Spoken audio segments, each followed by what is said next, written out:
Now it's a full-scale riot. There has to be 200 people and more coming on the field. Has got some kid on the ground, and he is really administering a beating. What is the worst event in baseball? Is it Cap Anson refusing to play against blacks in 1883? Pete Rose not being in the Hall of Fame while the MLB partners with FanDuel? Or the 2002 All-Star Game ending in a tie? Or maybe it's the night the Guardians. You know what, at the time, they were the Indians. Either way, they tried a promotion to get more fans in their stadium after finishing last place in the division the year before, and it was nothing less than a disaster. In 1974, the Cleveland Indians were far from the best team in the MLB. On May 29, 1974, the Indians lost a road game to the Texas Rangers. That game included a bench-clearing brawl and Arlington fans throwing beer and food at our Indians. After the game, the Rangers manager Billy Martin was asked if he was going to take his armor to Cleveland, to which Martin replied, "They won't have enough fans there to worry about." The average price of a baseball game beer today is $6.98. But on June 4th, 1974, at the Cleveland Stadium, beers were 10 cents all night long. And while you could only buy 6 beers at a time, there was no limit to how many times you could come back and reorder. We have one poorly performing baseball team desperate for fans in the stadium, a stadium full of fans holding a lot of animosity toward each other from the previous game, extremely cheap and seemingly unlimited alcohol. Oh, and the legal drinking age at the time was 18.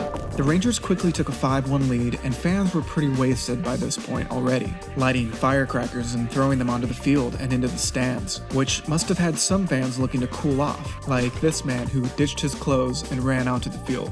I'll never forget, he tried to get over the fence and he had no 2 black socks, and when he came down, the cop had one sock in his hand and the other sock was on the guy's foot.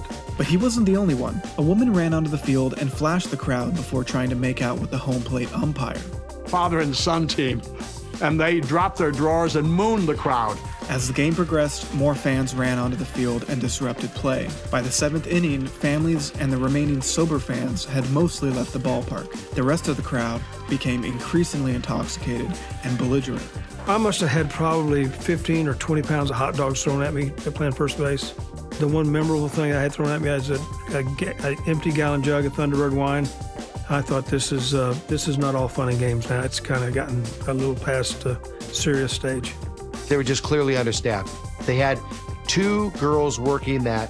One was collecting the money and one was trying to pour the beers, and it just wasn't working. The tensions were rising, and they picked up one of the tables and just threw it right over the truck. And her and the other girl just walked away and left the truck there.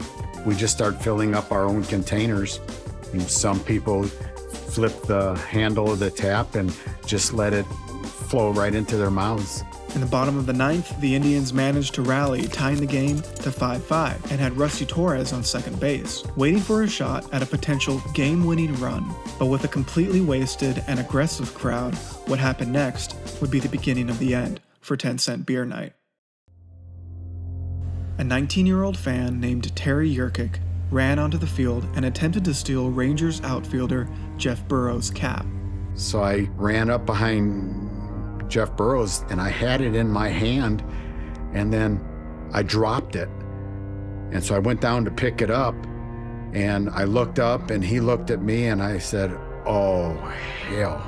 He kicked me right in the thigh, and he stumbled and fell down from the kick, and then the fans just really started pouring in. Now it's a full-scale riot. There has to be 200 people and more coming on the field. Has got some kid on the ground, and he is really administering a beating.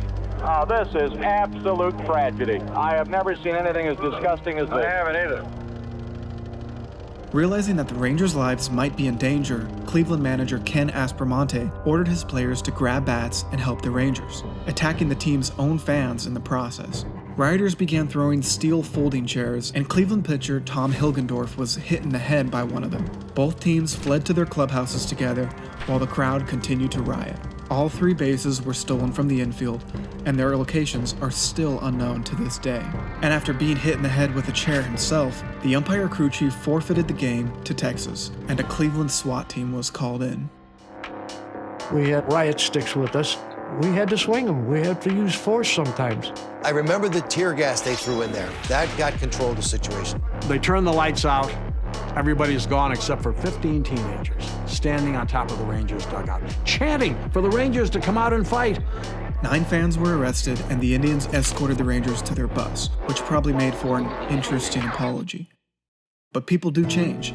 Terry, the 19-year-old who stole the hat and essentially started the riot, went on to become Citizen of the Year in Richmond Heights, a suburb outside of Cleveland. And Cleveland vowed never to attempt a 10-cent beer night again.